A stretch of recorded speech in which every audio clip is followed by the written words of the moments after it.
the most heartbreaking part of the job that I do is the dean of admission at Tulane. I see so many students navigate the admission process successfully, but have not put as much time and attention into applying for financial aid as they did in applying for admission. And I think all too frequently, students and their families have this mindset, let's focus on getting into college. We'll figure out how to pay for it after. When in reality, admission and financial aid applications really run on parallel tracks. And you need to kind of keep your eyes on the financial aid dates and deadlines and requirements, almost, if not even more so than you do with regard to admission. Hey everyone, welcome back to another episode of Office Hours. I'm Will Geiger, co-founder of Scholarships 360, and I'm really excited to be joined today by Shawn Abbott, who's the VP for Enrollment Management and Dean of Admissions at Tulane University in Louisiana. Welcome, Shawn. Hey, how are you, Will? Good to see you.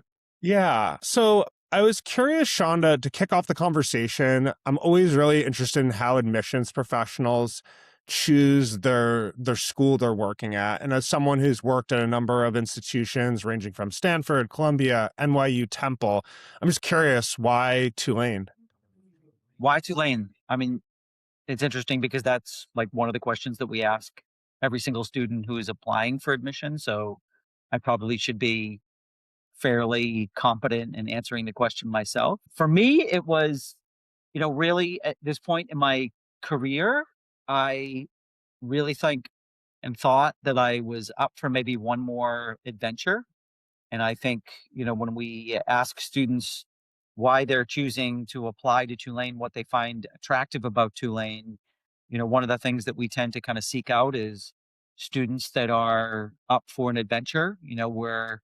We're a place that tends to be far away from wherever our students are coming from. I think, at our last count, more than 75% of our students that come to Tulane travel more than 500 miles to be here. So I would have, at the time when I was applying for my position, I would have fallen into that category. And I was really intrigued by what was happening at Tulane in the city of New Orleans. For me, the city was much like for our students who are thinking about applying for admission, the city was a huge draw. I think if you have an appreciation for architecture, history, music, food, if you have a high tolerance for heat, New Orleans is definitely a place that is really attractive for a lot of different reasons. So the city was a huge draw. And then I think, one of the things that was really most intriguing to me about Tulane was that Tulane's one of the very few college universities that when you apply for admission, you're really applying to the university and you're not applying for admission into one of our schools at the university. And, from an admission vantage point, as the person that would be overseeing the admissions operation, that was really attractive to me. I think most of my career has really been spent at universities that are organized into different schools and colleges. And, the pressure to enroll students for each of the individual schools and colleges has definitely been a challenge. And it was just really an attractive scenario for me to be at a place where you could kind of remove the stress and anxiety over where to apply within the university and just simply consider candidates for admission and then let students make the decision about where they want to matriculate once they have that offer of admission. Yeah, no, that is an interesting point, and I don't know, I guess it does align with like a more adventurous spirit. You have to be a little bit okay with figuring things out along the way versus like knowing exactly as a student Yeah, knowing exactly what you want to do, which I think is great. it's really cool. I mean, I think frequently in higher education, we put a lot of pressure on high school students to decide what they want to do for the rest of their lives, when in reality, I don't know of too many 16 or 17-year-old students that know what they want to do career-wise for the rest of their lives. So it's a luxury to be at a place where we don't pressure students to make those decisions prematurely. Yeah, and I'm sure just like with, we're all aware of like how rapidly the world is changing and technology and AI and globalization and that just seems to set you up a little bit better when you're, kind of making decisions in a dynamic environment and taking in new information, versus just like being on this like very set trajectory, which I just don't think is like a realistic way necessarily Yeah. for graduates to think about their futures. Right. I mean, I don't think it's really an American phenomenon. I mean, if you look at students that are going through their secondary school environments outside the United States, students are even more expected to know what they want to do career-wise and what they want to study at university, at least at American college universities for the most part, even if the university is organized into different schools and colleges. Culturally, I think at most American college universities, there is that time for exploration and where students do have the opportunity to study multiple disciplines. But again, it's a luxury to be at a place where students just have more flexibility. Yeah, yeah. No, that is a wonderful thing. Out of curiosity, Sean, when do most students wind up making a decision as far as a major or focus at Tulane? I mean, some will decide right away. Like we will survey our incoming students right after May 1st, which is their commitment deadline. And we will gauge whether or not what they indicated on their application is still what they want to study. But then, really, by the end of sophomore year, like on every pretty much college university campus in America, you do really need to make some type of commitment by the end of that second year in order for you to graduate on time. Yeah, no, that's great just to have that time just to explore, just to, also try new things. I think that's always the sometimes the head scratcher for me, and I think something that can be a shame for students that you need to, you know, you might think you want to study, engineering or fashion design or something else, but you haven't necessarily had taken those classes in high school yet, and it just it's like, a little wild that you're making decisions on something that you have had limited exposure to. So it's great students can actually like roll their sleeves up and test some of these assumptions. So very I remember a previous conversation, Sean, just you had remarked that Tulane was the most like national school that you've worked at, just as far as, and that's interesting stat to put to that. But I also know big priority is taking care of students and state in Louisiana, and I know one of the big investments Tulane has made is the Louisiana Promise. And can you tell me a little bit more about this initiative? Sure. Yeah. So the Louisiana Promise was a series of programs that fall under this umbrella called the Louisiana Promise. And the initiative really was created before I even arrived at Tulane. I think we're now in our fifth year of operating the Louisiana Promise. And in essence, it is a suite of programs where we are committing to retaining the best and the brightest in the state of Louisiana. I think if you kind of scrolled back more than 5 years ago at Tulane, you could make the safe assumption that, Louisiana was not the most represented state in our first year class. In fact, I would say for the better part of the last few decades, the number of students that would come to Tulane from the state of Louisiana always trailed behind states like New York and California, maybe a few others. And, I think quite frankly, we weren't retaining the best and the brightest in the state of Louisiana, and students who perhaps didn't have the financial means to attend a university like Tulane were getting scooped up by other reputable, really more generous colleges and universities that were helping students from Louisiana find their ways to other college universities.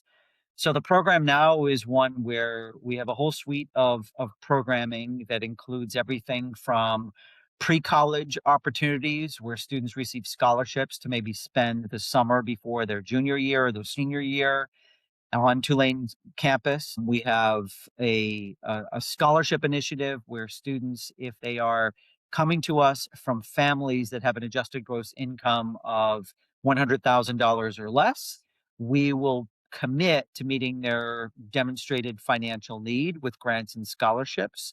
And then we also have, as part of the Louisiana Promise, a college access center that we operate within the Division of Enrollment Management at Tulane, where we do everything from free ACT test prep to college tours of local college and universities. as far away as LSU up in Baton Rouge.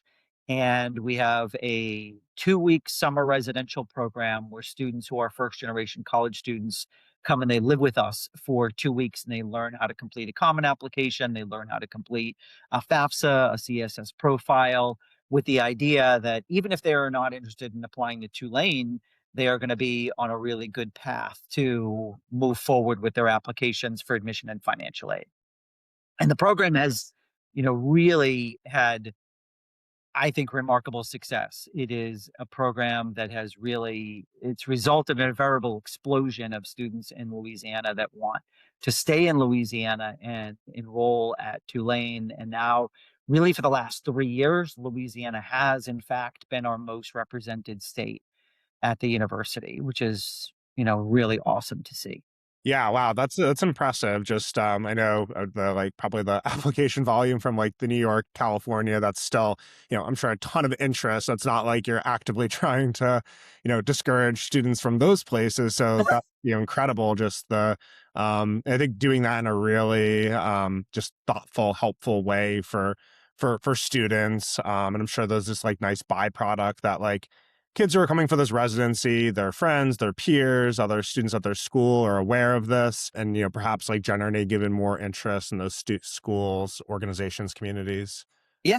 Yeah, and the program was not designed to increase the number of students from Louisiana. We always were enrolling a healthy number of students from Louisiana, but my understanding before I arrived is that we were finding that students from Louisiana that perhaps came from more modest income backgrounds were discouraged from even thinking about Tulane. And so now, I think the word is out within the college counseling community in the state of Louisiana that Tulane can be affordable regardless of a student's financial background. Yeah, no, and that I think that perception is a really important issue right now in higher ed, where I was reading the other day that report from Yale, the kind of the cost. There's a section on cost, and they had a stat that was like, I think I'm trying to remember the professional organization. I can put it in the show notes, but it was like 55% of people just thought the sticker price was just what everyone paid, and they didn't realize that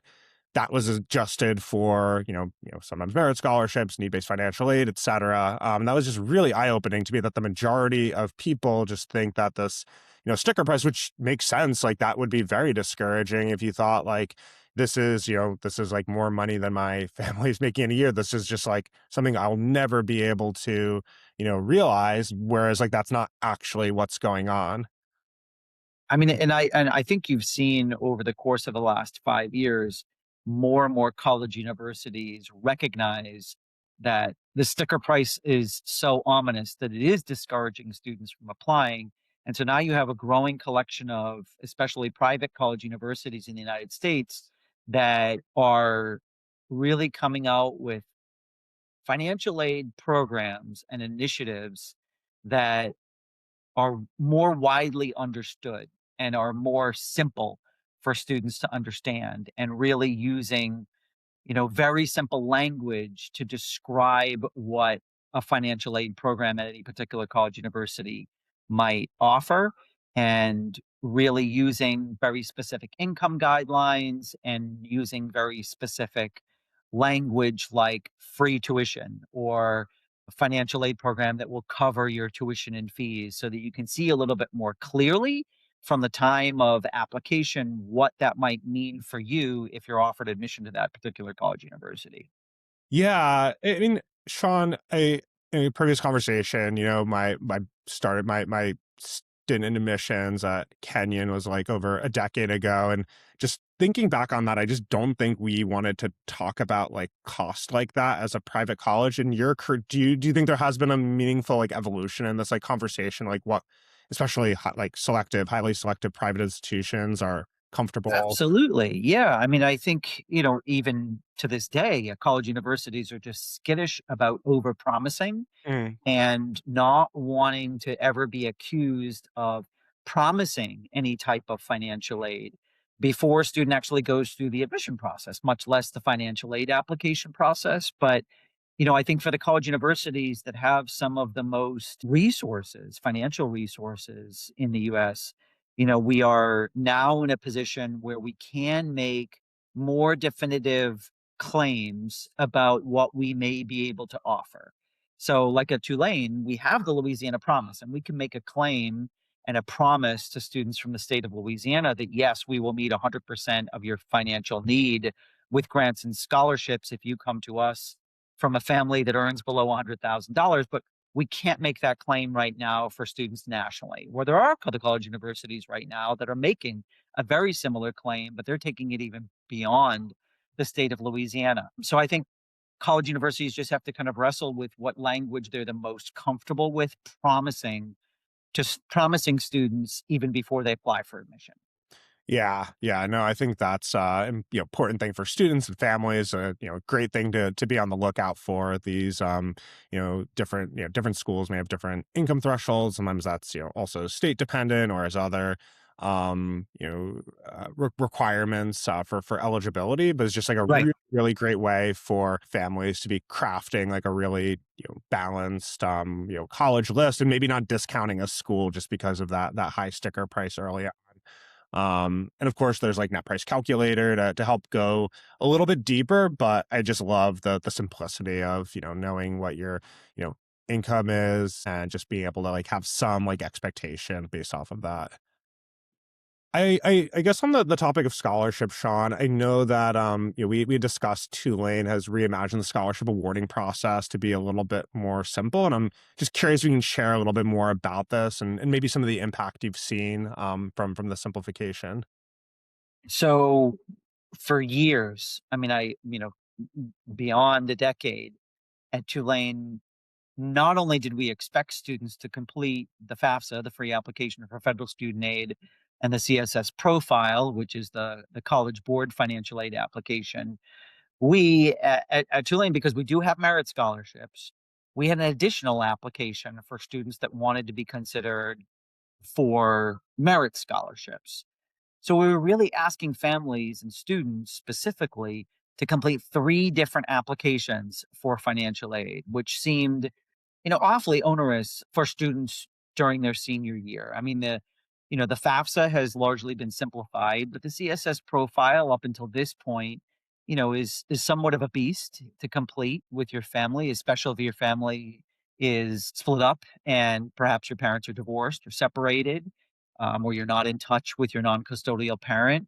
The CSS profile in itself is definitely a complicated financial aid application, and, we had gotten to a point where really when we looked at our merit scholarship application, where we're really collecting anything additional that we didn't already have that we needed to evaluate our candidates for our grants and scholarships.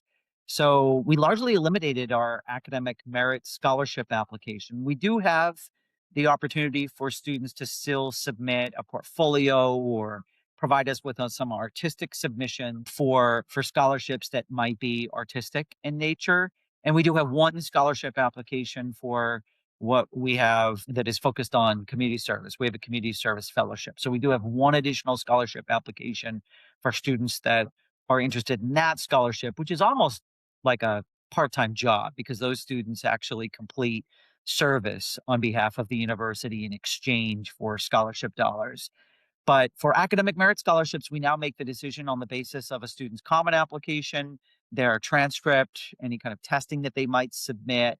And then we also look at the CSS profile and the FAFSA, and that's it. So we've largely eliminated one entire step in the process for applying for financial aid. And so far, I have to think that our students enjoy not having to complete one additional application.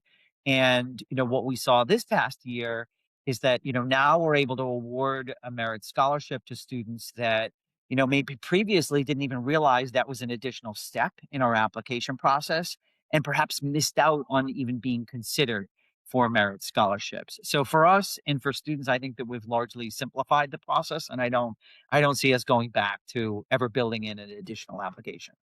Yeah, no, well, as a former school counselor, appreciate that. That was always a challenge. Getting, making sure that, keeping students on track for all those like additional documents, and I think a good reminder for students for, creative performing arts and community service, that there are scholarships that, maybe a little bit like less specifically, academically focused for students who have, you know, really achieved in those other areas, which is really, Right. really fantastic, because I know that's something students always are asking us are, if you're not if you're not like a, you know, straight A student, like perfect test taker, like is a merit scholarship like within reach for you. And, it's great like at schools like Tulane that there is. If you're a really talented artist, if you've been extremely involved and a leader in your community, there might be some really cool opportunities out there for you. To switch gears a little bit, Sean, I know just the feedback that we get, and looking at the data that students are applying to more colleges than ever. I'm just curious from your kind of your vantage point as a dean who's, interacting with students day to day, and, someone who's, the chief enrollment officer at a major university, just how this is impacting the process. Right. Yeah, I mean, I think you'd have to be living under a rock to not realize that, it's much more common in the year 2026 for a student to, complete and submit, as many or more than 20 applications for admission, where, if you scrolled back 10, 20 years ago, that was really more uncommon than it is now. And, I think that's the reason why college universities like Tulane have really leaned into awarding the majority of their spaces through our early decision rounds of admission. I mean, at Tulane, we have, not only early action admission where students can apply early and then get a decision early and then still have time to make up their mind by May 1st, but we offer 2 rounds of early decision admission. And when all is said and done on May 1st, the majority of students who will have accepted their offer of admission to a place like Tulane will comprise the majority of the freshman class. Probably this year it will be more than 50%. And, the reason for that is that it's just so unpredictable Mhm. who will accept your offer of admission.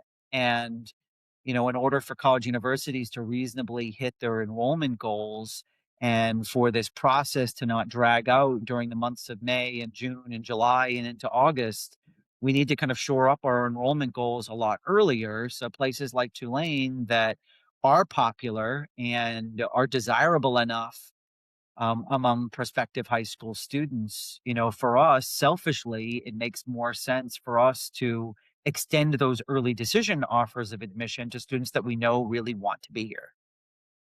Yeah, and I did just to double click on that for students. Early action is a non-binding process, so that, for a school like Tulane, you do also have an option where you're not necessarily committing to go to Tulane. You'll get your decision earlier. And I appreciate the transparency there, just that, that is something that you are factoring in and thinking about, just because, I think sometimes students don't think about the end result for colleges where, the you look at probably the graph of applications going up and then yield is going down, where colleges and universities are, dealing with a situation where less students and at the end of the regular decision round are taking them up on their offers, which just creates more uncertainty. And I imagine this is just kind of like it's feel both of them are fueling each other. The more yield uncertainty, the more apps that students are they're putting in. And I think one antidote to this is just being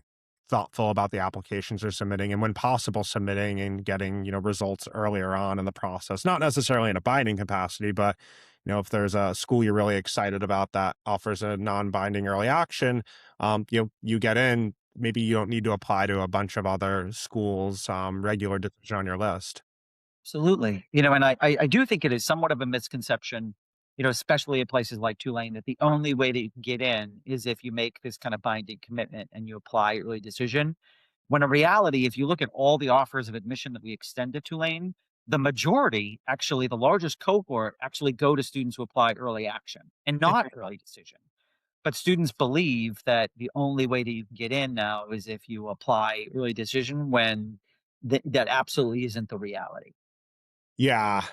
And for students, I think the other layer of this is, you might hear about something called demonstrated interest in the admission process, and at many schools, like, or that applying early decision, early action is just a very significant way of demonstrating that interest.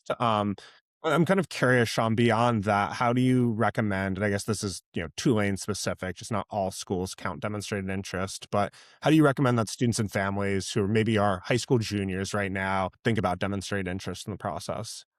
Yeah, I mean, I think Tulane is widely known as one of those universities that does track demonstrated interest in our applicants. It's something that we really try to be transparent about. It's something that we try to educate our prospective students about that, it's probably not a good idea for us to hear from you for the very first time when you apply for admission. Like if that's your one and only point of contact, to us, that signals that we have a very unlikely chance of yielding you if we offer you admission. So we like to see that students have engaged with us in some shape or form. And there are a myriad of ways that you can do that. Like you don't have to jump on a plane and fly over God's creation to demonstrate your interest in a particular college university. There's so many ways that you can do that. So, some of the really easy ways are virtually every college university in the country now has virtual programs. And so you can participate in these virtual programs. You can do a virtual tour, you can do a virtual meet and greet with your admission counselor. So virtual programming is a very easy way for you to demonstrate that interest. At a place like Tulane, I have probably I mean I think at last count we have roughly 20 admission officers that really canvass the globe and visit high schools and do college fairs and pretty much have a physical presence in virtually every major metropolitan region around the world on a yearly basis. I'm exaggerating that a little bit, but we really do have a national, if not an international presence on a yearly basis. And it's probably a good idea for you to make the effort to meet the admission officer who might be traveling to visit your metropolitan area, doing any one of our pre-college programs, doing any one of our campus tours or information sessions. There are a lot of different ways that you can demonstrate your interest, but for those college universities that do track that information, it's probably a good idea for you to be engaged. Yeah, and just to, I guess, put a pin on it, being engaged in a way that the school is aware of, like, amazing if you're going to the, Tulane site or social media, but, reaching out to your admissions officer and, just also a great person. I always, encourage students to do that at schools where that information is publicly available. They can be great resources if you have questions about your application or questions about the school, like, down the line. It's, it can be a really great relationship to build, specific for the college, but also just like, you know, at your fingertips as just an admissions professional. And I think a lot of the advice and counsel is going to apply to other schools too. So, One of the other ways that you can demonstrate your interest and just show that you're engaged without spending any money is just simply logging into your portal. So at Tulane, we have the Greenway portal and we post a ton of information there about our application instructions and our scholarships and our everything that you would need to know as an applicant. And you would be shocked at how many students do not even create login credentials to access their portal. And so to us, that is kind of a red flag that while, yes, we may have an application on file, if a student is not even willing to create login credentials to access our portal, where we provide a ton of critical information about the admission and financial aid process, probably not a good sign that we're high on their list. yeah, and I think it's, just a reminder for students that colleges, they want students who wanna be there, and I think particularly for a place like Tulane where you have that's just a wild stat that, 75% of students are coming from more than 500 miles from home, that you just, like, wanna make sure you're making a really good informed decision just because, I think it's a self-selective type of place. It's probably not, like, a fit for every student, and just making sure you've done some of your homework beforehand. So to switch gears, Sean, I'm always just amazed at how many stats and metrics there are, for students to consider when they're thinking about a college. To help students like and parents drill down a little bit, what metrics do you think that students should be paying the most attention to when assessing potential colleges on their list?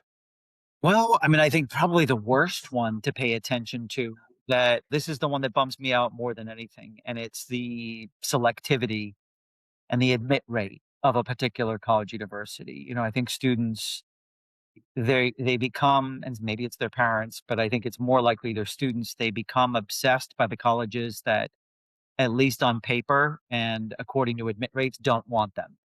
They become fixated on college universities that have low admit rates, and you really confuse selectivity with quality. And they automatically believe that if a university has a low admit rate, that it's better.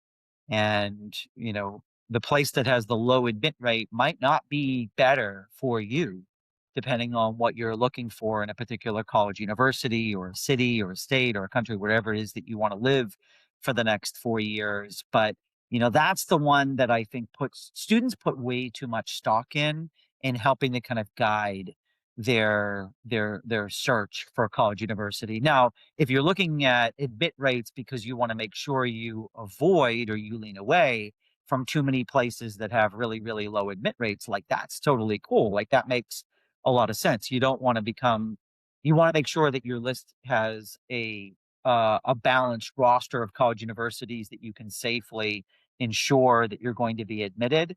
But to fall into the trap of believing that a college university is going to be better because it has a low admit rate is, probably the biggest mistake that students can make in navigating the college admission process. Yeah, I know. I 100% agree and love that advice. Um, I know, Sean, that you've also you've spent a good you spent a good deal of work with students outside of the U.S. and you've worked with the State Department. And I'm curious from a international student perspective, what do you think the most misunderstood parts of U.S. admissions are for international students? I mean, I would say, one of the frequent misconceptions that we encounter when we communicate and we share information about Tulane to prospective students abroad is that all of our international students pay full price. That, we don't offer scholarships to international students, and nothing could be further from the truth. We offer scholarships that perhaps might cover an international student's full cost of attendance. So while we have a much smaller budget for our international students, and the sweeping majority of financial aid that we do offer does go to US citizens and eligible residents, we do have some scholarships for international students. So they shouldn't be discouraged at looking at a variety of American college universities with the misconception that they won't be able to afford it. I mean, you do have to apply and you do have to complete for us, you do have to complete the CSS profile. That's a required component because we do take into consideration financial need when we award those scholarships. But that's probably the biggest misconception that international students face when they're looking at American college universities, that, college universities in the US may not offer grants and scholarships, when in reality, most do. Yeah, I think that's a really great reminder, and also a reminder just to make sure you're paying attention to all of the different checklist items, and some schools will require CSS profile, some might require other forms, and just making sure you have your ducks in a row there as especially as an international student. So as we begin to wrap up, I have two last questions. They're a little like one's a little bit meatier. We'll get to last. But first up, I'm curious if you were put in charge of how the entire admissions process works, and if you could change one thing about admissions to improve it for first generation students, what would it be? I think, you know, well, I think the FAFSA Simplification Act was a great step, and it was a great positive move forward. And, I think the College Board is also doing great work to simplify the CSS profile. My fantasy is for there to be a common application for admission and financial aid that is all in one. That when you're applying for admission, you're applying for financial aid at the same exact time. That I was on the board of the common application for a few years, and that was always one of my fantasies, that we could figure out a way to kind of embed the process of applying for admission and financial aid at the same exact time. Because I would say that's probably the most heartbreaking part of the job that I do is the dean of admission at Tulane. I see so many students navigate the admission process successfully, but have not put as much time and attention into applying for financial aid as they did in applying for admission. And I think all too frequently, students and their families have this mindset, let's focus on getting into college. We'll figure out how to pay for it after. When in reality, admission and financial aid applications really run on parallel tracks. And you need to kind of keep your eyes on the financial aid dates and deadlines and requirements, almost, if not even more so than you do with regard to admission.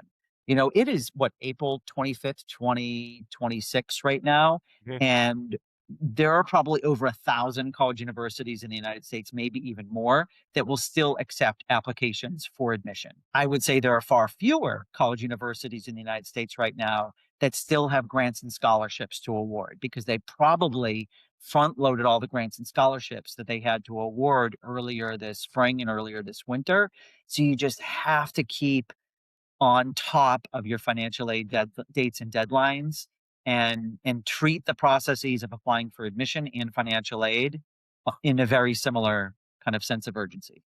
Yeah, no, I think that's great advice. And if you're for juniors out there, just really, doing a lot of a lot of this like thinking and planning in parallel, like, don't wait until the fall to start filling out net price calculators. Like start doing that stuff now. Start, from even over the summer, familiarizing yourself with like the FAFSA, and if your schools are the CSS profile, and just get all of that done. Just because I completely agree. I think, and the especially as on the school counseling side, but I guess like also thinking about like in like financial aid appeals, like there's just not that much you can do in the month of April to like change your, situation versus the summer before you apply. There's a lot of things you can do. You can, make sure that you're, applying to enough colleges that are going to be affordable. You can apply for, make sure you're applying for priority scholarship deadlines. There's just a lot more that you can do. I agree. I think there's something very illogical that these are like kind of decoupled when it is like you're you're all one and the same. You're paying for for the college I mean, education, and it's one should be one work stream. one of the things that, we experience frequently during the month of April, maybe even a little bit earlier, are students who have been admitted and they've received their financial aid offer. And maybe it includes a merit scholarship, maybe it includes a need based scholarship, maybe it includes both. But frequently, students will ask if we can offer a little bit more or a lot more. And one of the things that I always ask in return is, what outside scholarships have you pursued? Because before we provide you with additional financial aid, like to kind of hear, have you put some effort into applying for outside scholarships? And I'm shocked at the number of students who they've not taken any time to apply for additional scholarships. So, that process kind of continues all the way through the first day of your collegiate experience and beyond. So that's another area where, I'd strongly encourage students not to just kind of focus on the college universities that they're interested in, but really seeking outside assistance above and beyond whatever any kind of college university or the federal government might be able to provide you. Yeah, absolutely. I mean, all that money can just even, a couple of $1,000 that can make a big difference. And a lot of, I mean, we see with the schools and community organizations we work with, like, spring, like now is kind of kind of towards the end of the prime time for, local organizations offering scholarships to support students in the local community, which you have a very, good shot of winning, and just making that, building affordability into a habit. Just because every dollar like truly does make a big difference. Yeah. Is last question, Sean. I'm always curious, like thinking about the future of college admissions, and how things are changing. And I think we're, obviously at a really interesting, sometimes exciting, sometimes terrifying moment where, so much change in the world. But 5, 10 years from now, like what do you think will be most different about the college admissions process as compared to today? No, if I don't know to what degree this is actually going to impact the college admission process, but I do know that just within the higher education space, there is going to be the expectation that more and more college universities are more transparent about what they cost and more transparent about potentials for career outcomes. What are the potentials for students after graduation? What are the likely outcomes for students? So, my sense is that college universities are likely going to feel a lot more pressure that I think will be positive in terms of how, this manifests itself in providing more information to prospective students and their applicants and their admitted students about what that particular college university may cost, what your loan repayment terms may look like if you decide to finance or borrow any part of your collegiate education, and then what is the likelihood, depending on the academic area of interest that you might have, or maybe the major that you might pursue, in being employed after graduation. I think that's probably those are the two areas where you're going to see the biggest change, all of which I think are pretty good. Yeah, yeah, no, I think that makes a ton of sense, and is like, I think there's not, I think, yeah, not there's not always solutions to things that are just like extremely, popular among the public, and I just think like that's something that, just I imagine there'd be, if you polled people, there'd be a ton of support for, more transparency on costs, more transparency on outcomes. Like amazing, like that's good and healthy for the ecosystem. Well, thanks so much, Sean, for the time. This is a Thanks, really Will. conversation. Appreciate sharing more, just from your admissions experience, and also helping our listeners to get to learn a little bit more about Tulane. Cool. It was great Yeah, to meet you. yeah. Thanks for having me. Thanks everyone for tuning to another episode of Office Hours with Will Geiger. If you're a student or parent, don't forget to check out app.scholarships360.org, where you can sign up for our free scholarship matching platform. For colleges, we've got solutions to make your work easier, which you can check out at connect.scholarships360.org. And one last thing, if you or someone you know would make a great guest on the show, I'd love to hear from you. You can always reach me by email or on LinkedIn. Until next time, thanks again for listening.